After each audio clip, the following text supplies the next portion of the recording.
compartir un tema que se titula Réstese importancia. Dígale a su vecino, réstate importancia. Réstese importancia. En el mundo de más es mejor, la palabra restar pareciera contraproducente en la economía de Dios. Pero las matemáticas de Dios definitivamente no son igual a las de nosotros. Muchas veces para Dios, cuando restamos, verdaderamente estamos sumando. Las Escrituras siempre nos dan un balance en la vida. Por cada pasaje o por cada principio de las Escrituras hay otro que le da balance. Ahora, ¿por qué Dios hace esto? Los seres humanos tendemos mucho a ser extremistas.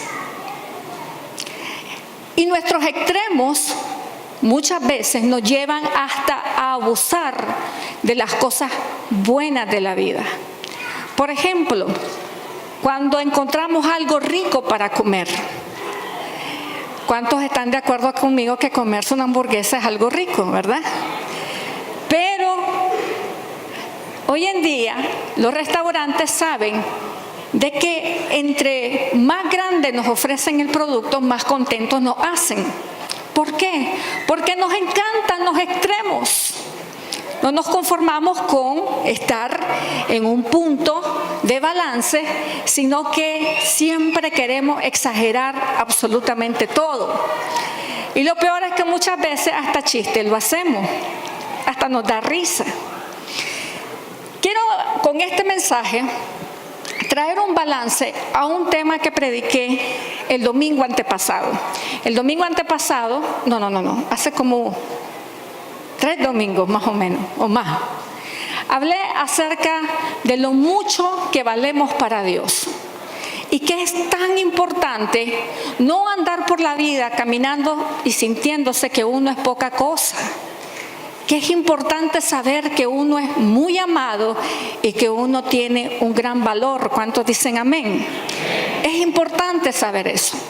Pero miren lo que pasa muchas veces cuando el pueblo de Dios adquiere este conocimiento del gran valor que tiene su persona. Por ejemplo, en las Escrituras, pasajes como lo siguiente: todo lo puedo en Cristo. Pasajes como soy más que vencedor, soy cabeza y no cola. Y soy como el águila. Dios dice que yo voy a levantar alas como las águilas. Nos dan muchas veces un sentido de sobrehumanización que muchas veces nos dejan al pueblo de Dios ser hasta inefectivos cuando queremos compartir el mensaje con otras personas. He escuchado en el internet mensajes, por ejemplo, basados en el hecho de que Dios dice que levantaremos alas como las águilas. He escuchado a predicadores decirle a la congregación: ustedes son águilas, ustedes son águilas. Y todo el mundo está emocionado, amén. Y por lo tanto, ustedes no pueden andar ni comportarse como pollos. Entonces la gente está, mira, dígale al que está a su lado, eres un águila, no te juntes con pollo. Y todo el mundo, sí, soy un águila, soy un águila.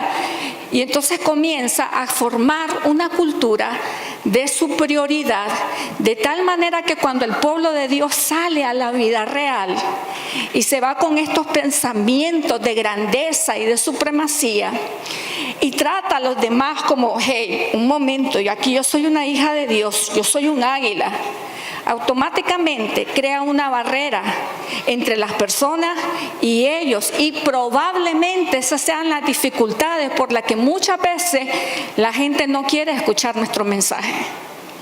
Porque nuestro mensaje muchas veces está influenciado por un concepto de sobrevalorización que es imbalanceado para la vida del cristiano.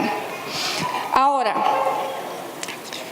por ejemplo, cuando nosotros usamos en las Escrituras, si bien es cierto que en las Escrituras están insertados estos textos, hay una realidad que se llama un principio de interpretación bíblica. El principio de interpretación bíblica correcto y sano dice que uno nunca puede usar un texto fuera de contexto, porque entonces forma un pretexto. Cuando usted ve en las Escrituras los contextos en donde estas frases, como por ejemplo, todo lo puedo en Cristo que me fortalece, no está diseñado para crear una imagen de uno mismo, que uno es invencible y que todo lo que uno haga, eso se va a cumplir porque tiene el superpoder de Dios. De hecho, ese pasaje está insertado en un contexto donde Pablo habla y dice: sé pasar por necesidades y sé también tener abundancia. Todo lo puedo en Cristo que me fortalece. En otras palabras, Pablo no niega que como cristiano él ha tenido también que estar en momentos de escasez. Pero hay personas que dicen: no, la escasez no es para el pueblo de Dios, no es para los cristianos. Pero Pablo dice: yo he podido estar en escasez y también puedo estar en abundancia. Entonces muchas veces usted ve versos así que se sacan fuera de los contextos y entonces se usan para formar filosofías que muchas veces dañan nuestro concepto balanceado, el concepto balanceado que Dios quiere que tengamos. Todos los seres humanos tenemos algo que se le llama complejos de supremacía o anhelos de supremacía. Ese pequeño gusanito que tenemos por dentro, que es un anhelo, donde nosotros queremos mostrarle al mundo lo superiores que somos. Quisiéramos que el mundo se diera cuenta de que somos muy especiales, muy talentosos, muy valiosos. Y quisiéramos que el mundo se diera cuenta que como nosotros no hay otro. Complejos de supremacía. El hombre siempre ha querido ser más de lo que es. Y esa fue la carnada que le dio Satanás a Eva. Le dice: no solamente vas a saber el bien y el mal, vas a ser como Dios. Y Eva no se conformó con ser humana. Ella quería en su pensamiento ser como Dios. Eso está engranado desde el nacimiento de la humanidad, el deseo de ser supremo, el deseo de ser importante. Y este tipo de pensamiento ha sido tan dañino a través de la historia. Y cuando no se controla, cuando no se limita, puede llegar inclusive a ser desastre en la sociedad. En Alemania, en los años 40, surge este líder, Hitler, que convence a toda una nación con una idea: que ellos como raza, como nación, eran absolutamente superiores al resto de los seres humanos, superiores a los judíos, superiores a los negros, superiores a cualquiera. Ellos eran la raza importante.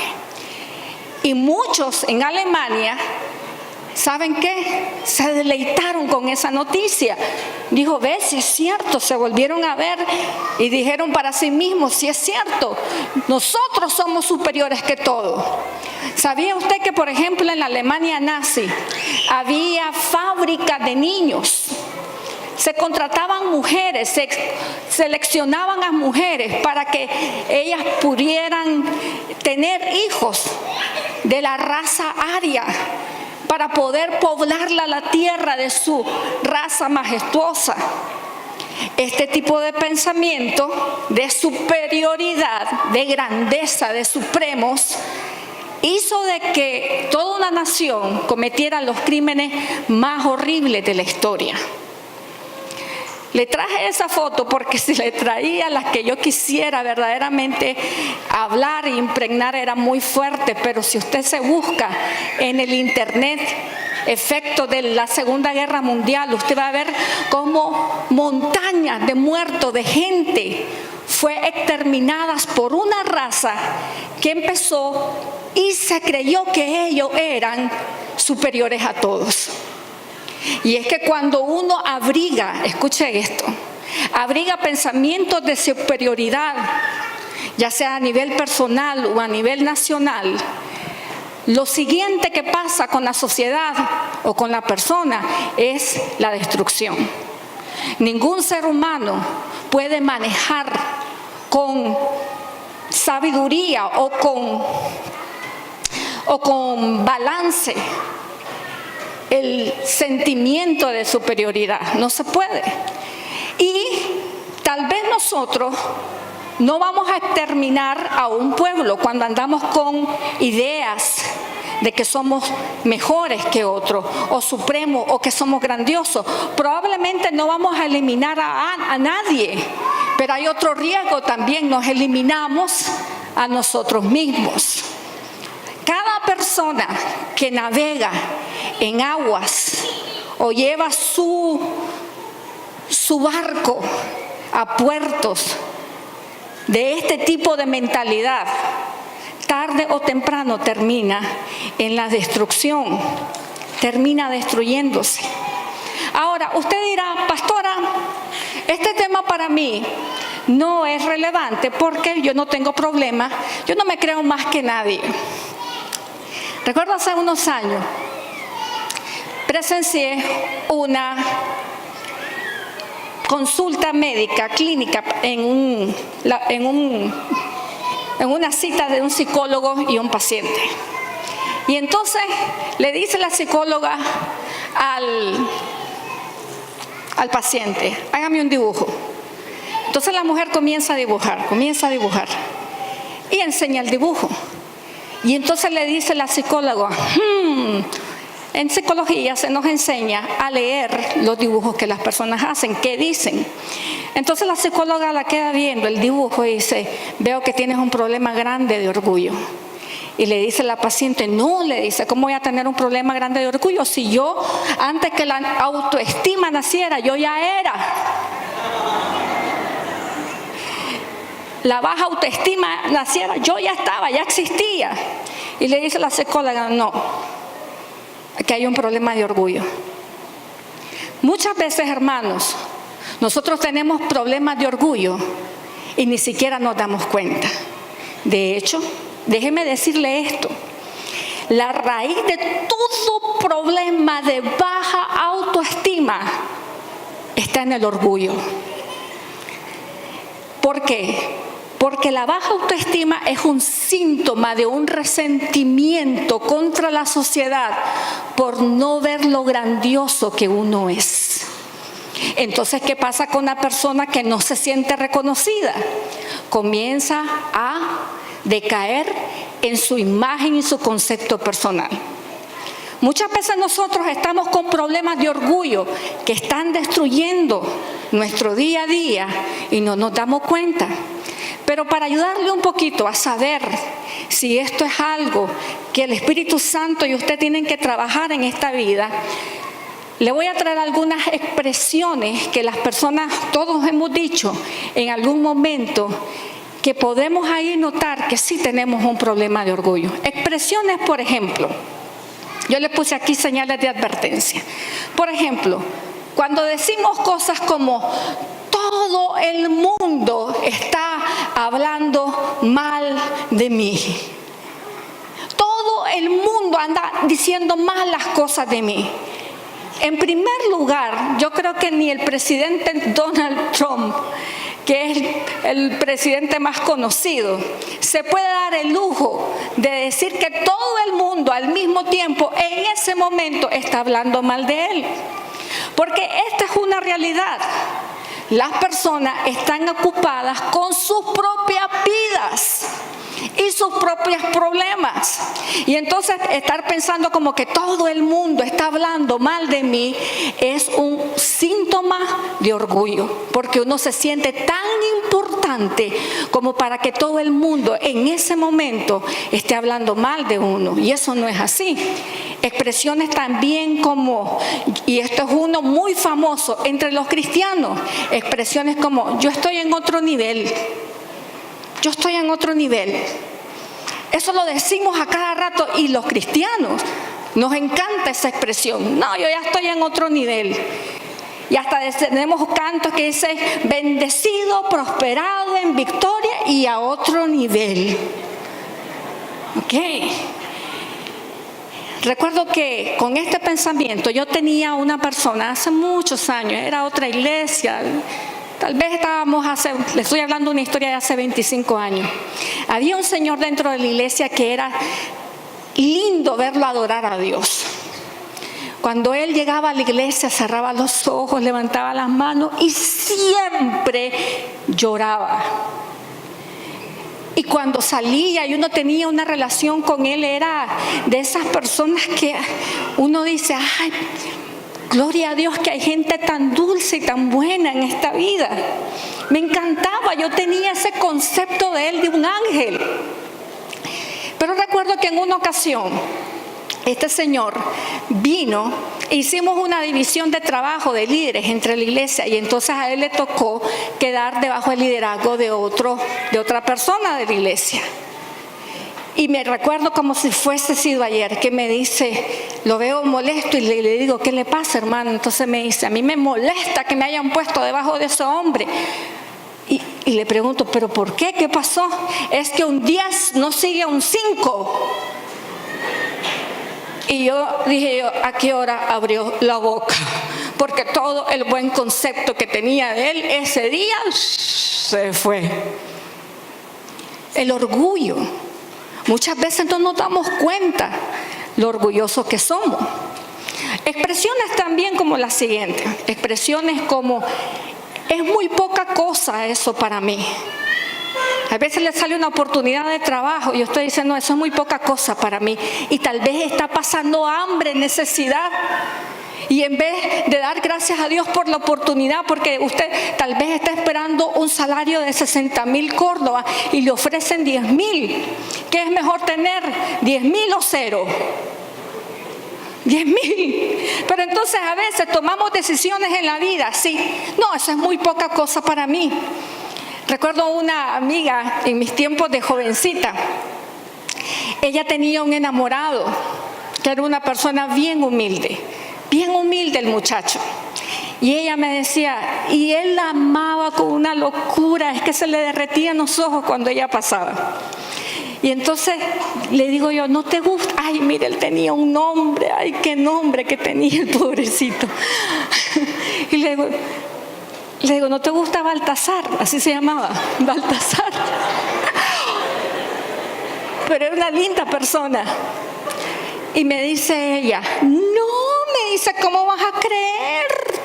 Eso es muy poca cosa para mí. Bueno, el muchacho por fin se dio cuenta que ella no tenía ningún interés.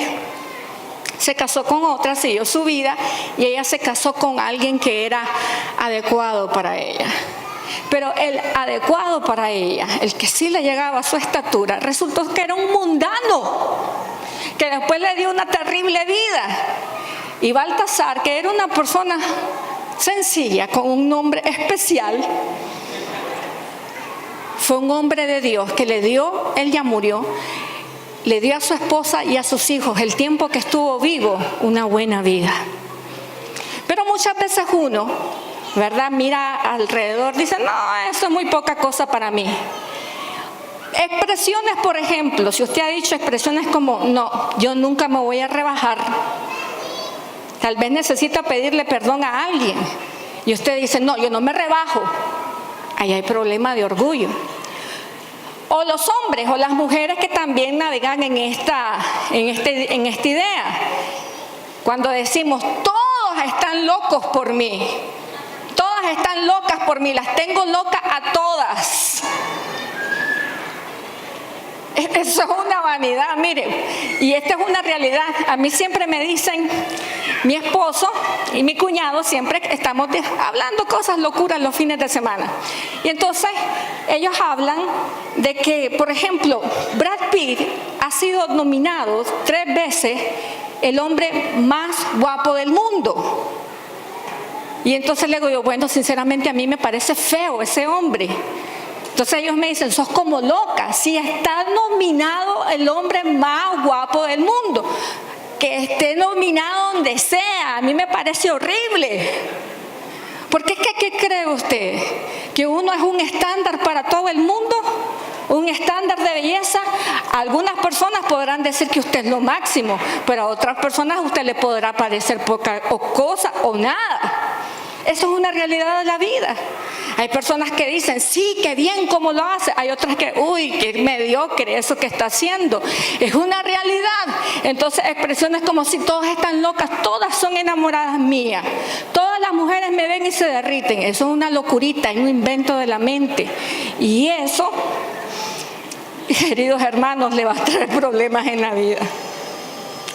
Bueno, otra cosa como por ejemplo, no soy esto, pero soy...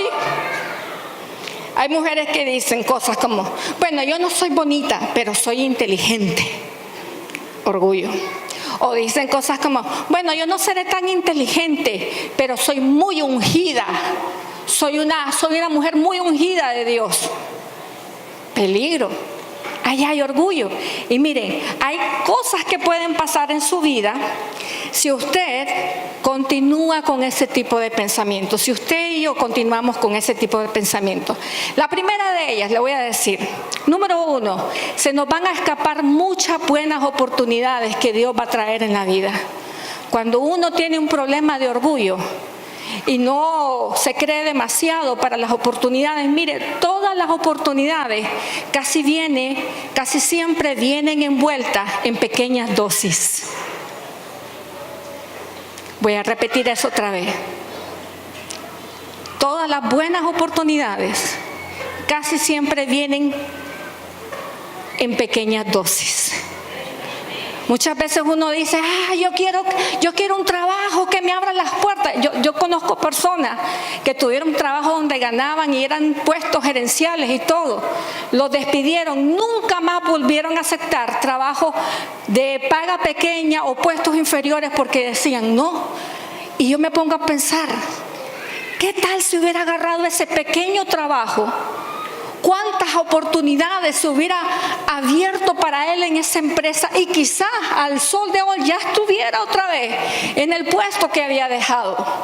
Muchas buenas oportunidades dejan pasar a aquellas personas que insisten en su orgullo.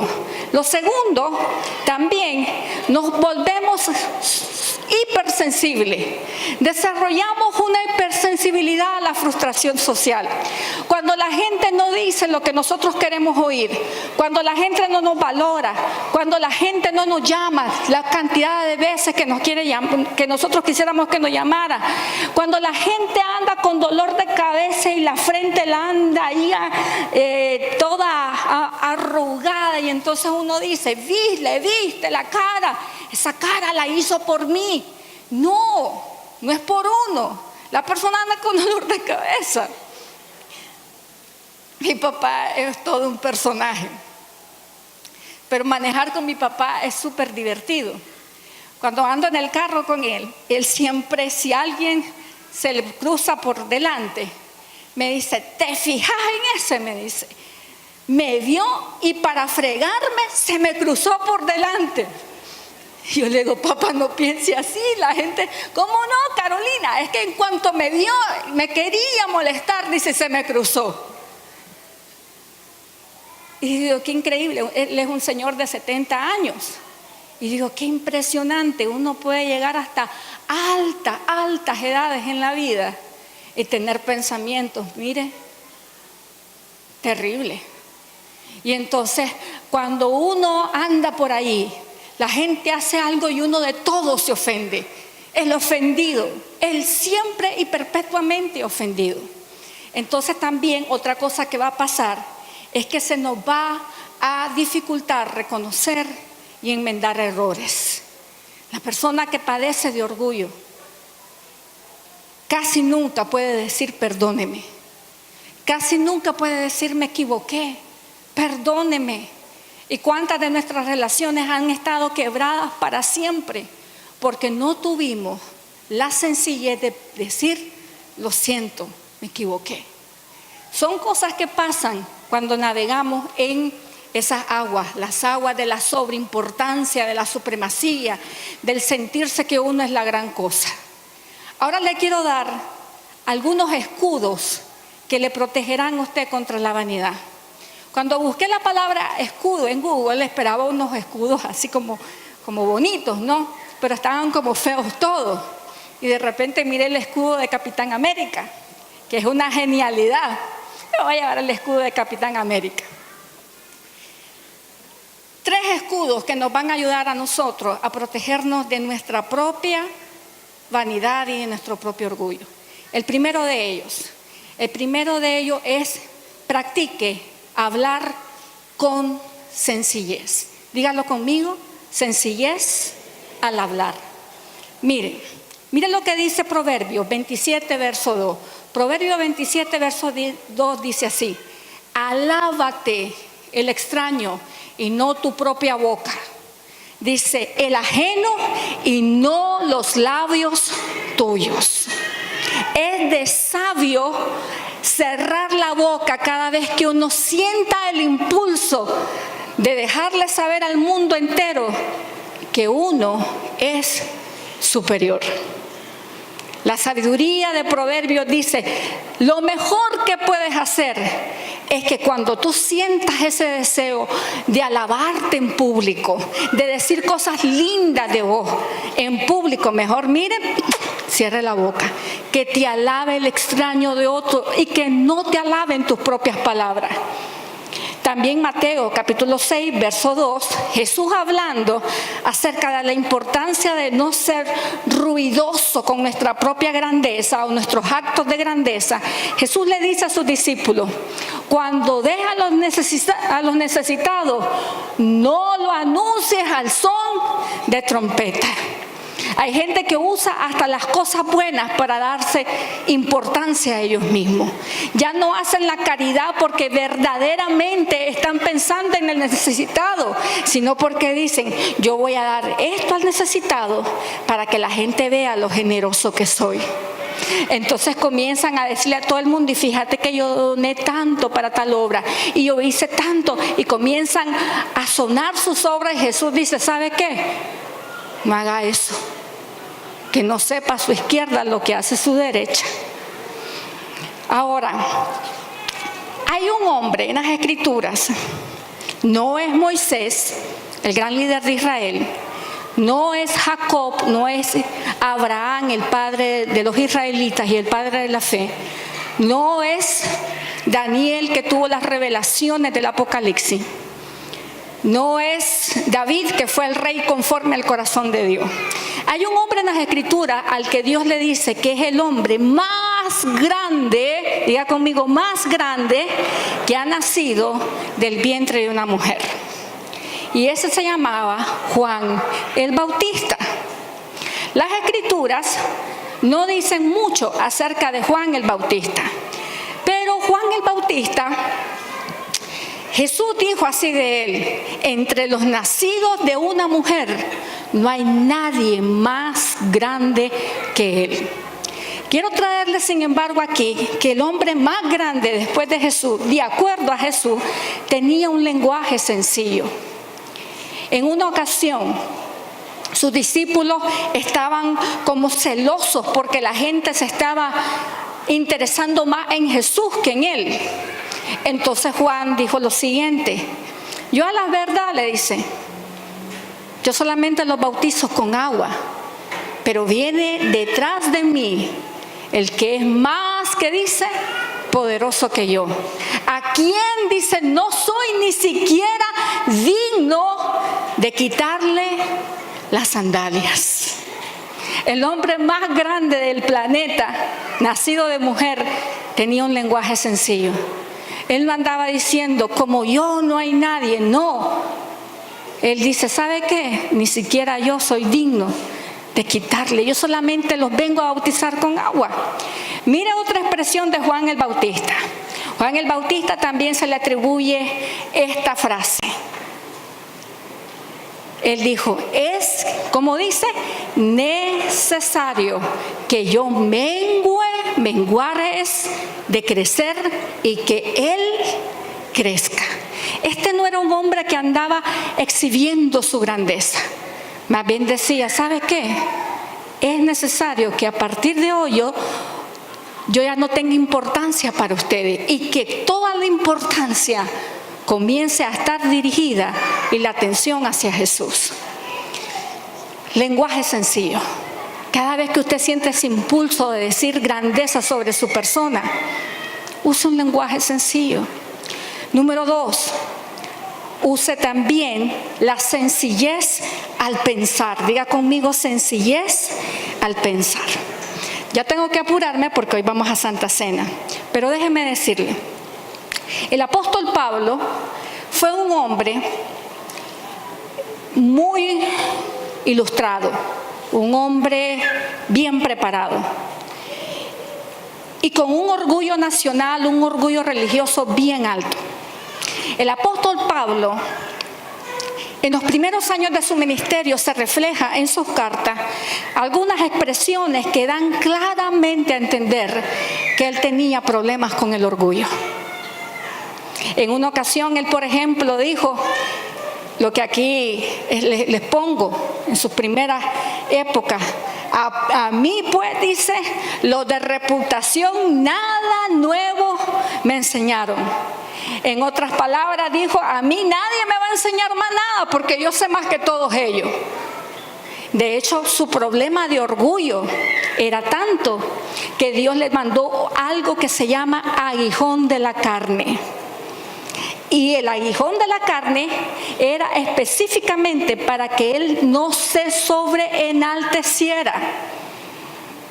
¿Sabía usted que Dios nos puede, si nos ve muy enaltecidos, mandarnos aguijones?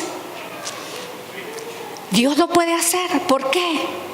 Porque Él quiere revelar cosas grandes y ocultas a nuestra vida, pero si nuestro ego está inflado y no podemos con eso, entonces el Señor le va a mandar un aguijón, que puede ser en forma de una enfermedad, de una necesidad económica, etcétera. Porque solamente son esos eventos traumáticos en la vida los que nos aterrizan para entender que verdaderamente necesitamos a Dios. Entonces Pablo le dice, a la verdad que yo, a esa gente a mí no me enseñó nada. En otro pasaje, déjeme darle otro pasaje, qué interesante. Mire lo que dice Pablo. Mira cómo pensaba Pablo decía, ustedes hicieron que me comportara como un necio. En primer lugar, le está echando la culpa a los otros de algo que él hizo.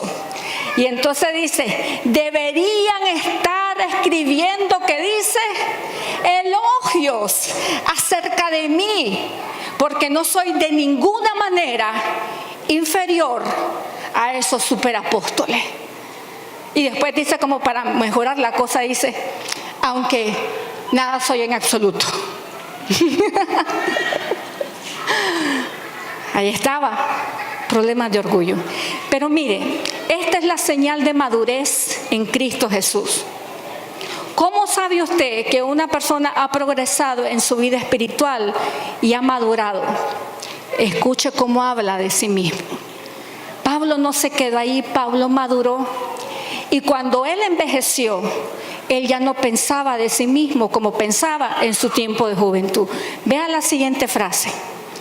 Años después él escribe otra carta y le dice a la iglesia. ¿Qué dice? Porque yo, ¿qué dice? Soy el más insignificante ¿de quiénes? De los apóstoles. Pablo ya no está diciendo, yo no le tengo nada que envidiar a esos superapóstoles. Ahora Pablo, en su madurez, cambia su lenguaje, su pensamiento y dice, ¿sabe qué? De todos los apóstoles, yo soy el más insignificante. Y es más, ni siquiera soy digno de ser llamado apóstol. Ahí usted ve la mente progresiva de una persona madura en este tema. También Pablo, más adelante todavía madura más y todavía dice algo más profundo. En otra carta él escribe y dice: a mí, léalo conmigo, que soy menos que el más pequeño de todos los santos. Esas fueron de sus últimas cartas. Cuando ya estaba en la cumbre de su madurez como cristiano y ya Cristo lo iba a llamar a su presencia, ya Pablo no andaba diciendo lo grandioso que él era. Ahora él venía y decía: ¿sabe qué? Yo soy el más insignificante, el menos de todos los santos. Y todavía hay un pasaje que va más allá, donde dice: soy el primero de todos los pecadores. Está en el pensamiento. ¿Qué piensa usted? Un cristiano maduro sabe pensar con sencillez. Cuando su mente comience a decirle cosas como: no, si vos sos aquí, vos sos allá, deténgase. Porque la madurez en Cristo no lo va a llevar a la supremacía, lo va a llevar a la sencillez. Y por último y para terminar, traslade toda la gloria a Cristo. Toda la gloria de todo lo que usted hace, de todo lo que usted dice, de todo lo que usted tiene, trasládesela a Cristo. Y eso será como un escudo en su corazón de la vanidad y del orgullo. Cuando usted reconoce que todo lo bueno que tiene es porque Dios se lo da, eso lo va a proteger del orgullo en la vida.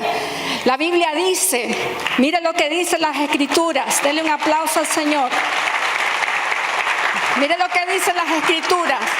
Dice: ¿quién te distingue de los demás? ¿Quién tienes que no hayas recibido? Y si lo recibiste, dice el Señor, ¿por qué presumes como si no te lo hubieran dado? Personas que dicen: yo lo que tengo me lo he ganado solo. Yo lo que soy, lo soy porque soy aquí, soy valiente, soy intrépido. El Señor dice: no, lo que tienes, lo que eres, todo te ha sido dado. Y si te fue dado, dice el Señor, ¿por qué entonces presumes? No es la voluntad de Dios, hermanos, que nosotros vivamos siendo presumidos de corazón. Ahora, escuche esto. No es que usted ahora alguien le va a dar un elogio y le va a decir: qué bonito, qué bonita tu familia, y usted va a sacar la jerga evangélica y decirle todo para la gloria de Dios, todo lo hizo el Señor. Porque muchas veces sonamos hasta religiosos con andar diciendo eso. Pero lo importante no es lo que uno dice, sino lo que uno piensa. Que cuando a usted lo estén halagando, le estén diciendo: qué bonito, qué bonita estás, qué bonito carro, qué bonita casa, qué bonita familia, qué bueno tu profesión, qué bien lo estás haciendo. Usted diga en su corazón: todo se lo debo a Él. Todo se lo debo a Él. Y es que todo lo que somos se lo debemos al Señor. Amén. Déjeme terminar con esta pequeña historia. En una ocasión un muchacho, un predicador, había adquirido una gran habilidad para atraer a multitudes para escuchar su mensaje. Cuando él hablaba, las multitudes llegaban, todo el mundo quería escuchar lo que él tenía que decir.